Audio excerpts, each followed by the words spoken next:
નમસ્કાર, હું દીપલ. આપ જોઈ રહ્યા છો ગાંધીનગરની સૌપ્રથમ web news channel live Gandhinagar. તો આવો નિહાળીએ આજનું જીવતું ધબકતું ગાંધીનગર લાઈવ ગાંધીનગરની નજરે.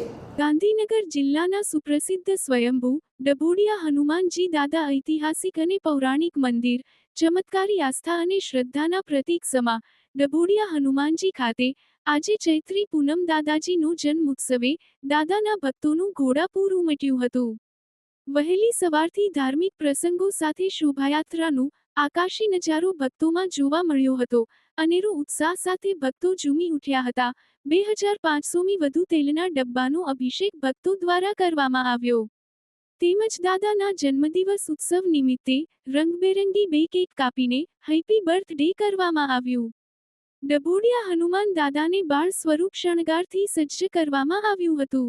મંદિરમાં લાખોની સંખ્યામાં ભક્તોજનોએ ધાર્મિક રૂપે દાદાના દર્શન કરીને પ્રસાદનો લહાવો લઈ ધન્યતા અનુભવી હતી.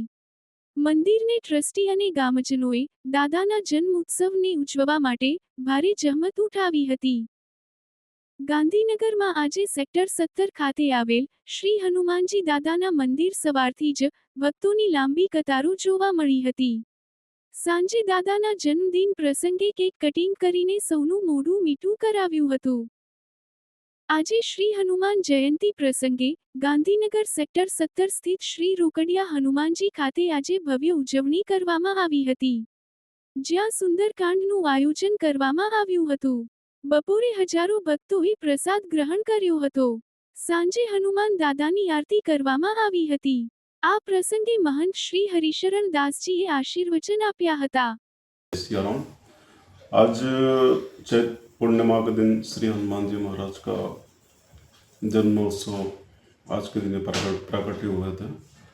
आज के दिन हनुमान जी को उपासना करने से खूब पुण्य का लाभ मिलता है और भगवान को उपासना करने से भगवान के खूब आशीर्वाद प्राप्त होता है. आज के दिन सभी भक्तों को श्री हनुमान जी महाराज का पूजा अर्चना आराधना करना चाहिए, उससे कि उनको खूब शांति मिलती है और आनंद मिलता है. સ્વયંભૂ શ્રી ડભોડિયા હનુમાન દાદાની જન્મોત્સવ નિમિત્તે નરોડાના બજરંગ રિયાલિટી દ્વારા 8000 લીટર ફરાળી છાશનું વિતરણ કરવામાં આવ્યું, જેમાં અંદાજે 1 લાખથી વધુ લોકો સુધી આ પ્રસાદ પહોંચ્યો હતો. આજરોજ નૈનેશ વ્યાસ, આકાશ ચતુર્વેદી, રિકેન બારોટ, બંશીભાઈ વ્યાસ, વ્રજ વ્યાસ, દક્ષેશ ગોસ્વામી, ઉમંગ પરમાર, ડિકુંજભાઈ, નિલેશભાઈ જેવા અન્ય મિત્રો હાજર રહીને સેવા પૂરી પાડી હતી. Lions club of Gandhinagar Femina દ્વારા સમાજ સેવાના ભાગરૂપે પ્લે એરિયા ફોર ચિલ્ડ્રન એ સ્ટેપ ટુવર્ડ્સ ચાઇલ્ડ કેર નામે એક અનોખી પહેલ હાથ ધરવામાં આવી છે. આ અંતર્ગત civil hospital Gandhinagar paediatric ward ખાતે બાળકો માટે રમવાનું વિશેષ પ્લે એરિયા શરૂ કરવામાં આવ્યું. આ કાર્યક્રમ 1 એપ્રિલ 2026 મંગળવારના રોજ ગાંધીનગર સિવિલ હોસ્પિટલમાં આવતા બાળકો માટે આ પ્લે એરિયા આનંદ અને મનોરંજન આપવાનું મહત્વપૂર્ણ કાર્ય કરશે. બાળકોને આકર્ષે તેવા રમકડા તથા સુવિધાઓથી સજ્જ આ પ્લે એરિયા બાળકોના ચહેરા પર સ્મિત લાવવાનો પ્રયાસ છે.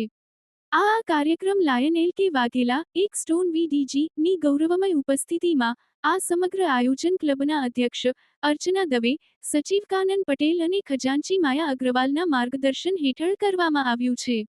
સાથે જ મીટર પારીખ સુપ્રાઇન્ટેન્ડન્ટનો સહકાર નોંધપાત્ર રહ્યો છે. લાયન્સ ક્લબ ગાંધીનગર ફેમિના દ્વારા આ પહેલ બાળકોના કલ્યાણ અને માનવ સેવા માટેનું એક મહત્વપૂર્ણ પગલું છે. ગાંધીનગર શહેર વસાહત મહાસંઘના પદાધિકારીઓ, શહેરના આગેવાનો એ સંસ્થાના પ્રમુખ કેશરીસિંહ બિહોલાની આગેવાની હેઠળ ગાંધીનગર જિલ્લાના નવા કલેક્ટર શ્રી રવિન્દ્ર ખતાલે આઈએસની તાજેતરમાં થયેલ નિમણૂકને આવકારી શુભેચ્છાઓ પાઠવવા ગાંધીનગર શહેરના સંસ્થા સાથે સંલગ્ન વિવિધ સેક્ટરોના વસાહત મંડળોના પ્રમુખ મંત્રીશ્રીઓ, ટીપી ન્યૂ ગાંધીનગરના પ્રતિનિધિઓ, શહેરના આગેવાનોએ નવા કલેક્ટરશ્રીની મુલાકાત કરી તેઓને બુકે તથા શુભેચ્છા પત્ર આપવામાં આવ્યો, તેમજ નર શહેરની પરિસ્થિતિથી વાકેફ કરવામાં આવ્યા. શહેરના વિકાસમાં તથા જનહિતના કામોમાં આ સંસ્થા હરહંમેશ સહયોગ આપશે જેની ખાતરી આપી. આ શુભેચ્છા મુલાકાતમાં કેશરીસિંહ બિહોલા, મનુભાઈ મહેતા, સાકાભાઈ પટેલ, પીજે પરમાર, મહેન્દ્રુભાઈ પરમાર, ધીરુભાઈ ચારણ, વિનોદભાઈ ઉદેચા, રામસિંહ વણઝારા, પોપટલાલ પ્રજાપતિ, જગદીશભાઈ પટેલ, જશવંતસિંહ રાઠોડ, ગૌતમભાઈ પુરોહિત, પ્રવીણસિંહ સિસોદિયા, કાંતિલાલ પ્રજાપતિ, પ્રવીણભાઈ રાવલ, ભવાનભાઈ પટેલ, બાબુભાઈ પરમાર, નીલેન્દ્રુભાઈ વોરા વગેરે મોટી સંખ્યામાં હાજર રહી શુભેચ્છાઓ પાઠવી હતી. શ્રી જે. એમ. ચૌધરી અંગ્રેજી માધ્યમમાં તારીખ 30 માર્ચ 2026 સોમવારના રોજ સિનિયર કેજીના બાળકો માટે કોન્વોકેશન સેરેમનીનો પ્રોગ્રામ રાખવામાં આવ્યો હતો, જેમાં બાળકોના વાલીઓને પણ આમંત્રિત કરવામાં આવ્યા હતા. જેમાં આવેલા મહેમાનોને સ્વાગત ગીત દ્વારા આવકારવામાં આવ્યા હતા. ત્યારબાદ દરેક બાળકને મુખ્ય મહેમાન શ્રીમતી નીતાબેન એસ. શાહ તથા મહામંત્રીથી ડોક્ટર જી ચૌધરી અને સહમંત્રી શ્રીમતી સંતોકબેન ચૌધરી અને શાળાના આચાર્ય શ્રીમતી ભાવનાબેન સેંગલ દ્વારા એગ્રી સર્ટિફિકેટ તથા ગિફ્ટ આપવામાં આવી હતી. ત્યારબાદ બાળકોએ ડાન્સ રજૂ કરીને મહેમાનોને મનોરંજન પૂરું પાડ્યું હતું.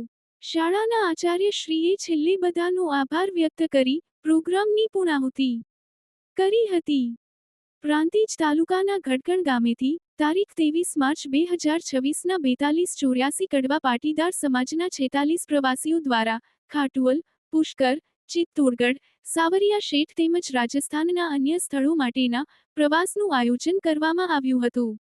પ્રવાસની અંતિમ ક્ષણોએ 20મી વિદાય ટાણે યોજાયેલ સમાપન વિદાય સમારંભ અને પ્રવાસ દરમિયાન યાદગાર ક્ષણોને વાગોળવા, યાદ કરવા તથા જીવનભર માનસ પટ પર ઉપસાવવા કરુણામય લાગણીસભર કાર્યક્રમમાં લક્ઝરી ડ્રાઈવર, કંડક્ટર, મુખ્ય રસોઈયો તથા હેલ્પરોને બક્ષીસ આપી સન્માનવામાં આવ્યા તથા પ્રવાસ દરમિયાન વિશિષ્ટ વ્યક્તિઓના કાર્યને બિરદાવવાના આ અનેરા કાર્યક્રમનું રસપાન કરી રડતા હૃદય સ્વરૂપે આંખમાં આંસુડા લાવી વિદાય લેવામાં આવી. છેલ્લી દાતાઓ મારફત મોઢું મીઠું કરાવી કાર્યક્રમનું સમાપન કરવામાં આવ્યું. સમગ્ર કાર્યક્રમનું સંચાલન નારાયણભાઈ બી. પટેલ દ્વારા કરવામાં આવ્યું. ગાંધીનગર જિલ્લાના માણસા તાલુકાના બોરુ હાઈસ્કૂલમાં સામાજિક વિજ્ઞાન વિષયની ઉત્તરવહીઓના મૂલ્યાંકન કાર્યમાં જિલ્લાના સૌથી વધુ શિક્ષક ભાઈ બહેનો જોડાયા હતા.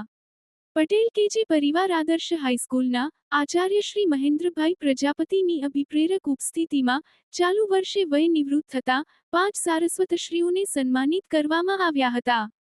તજજ્ઞ પરીક્ષક મિત્રો, સમીક્ષકશ્રીઓ તેમજ સંયોજકશ્રીઓ તરફથી નિવૃત્ત શેષજીવનની શુભેચ્છાઓ પાઠવી હતી.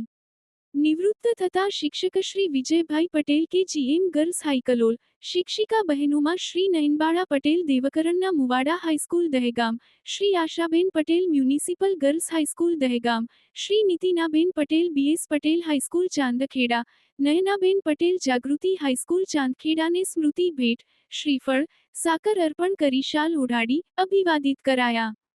કાર્યક્રમનું સંચાલન અરવિંદભાઈ ચૌધરીએ કર્યું હતું.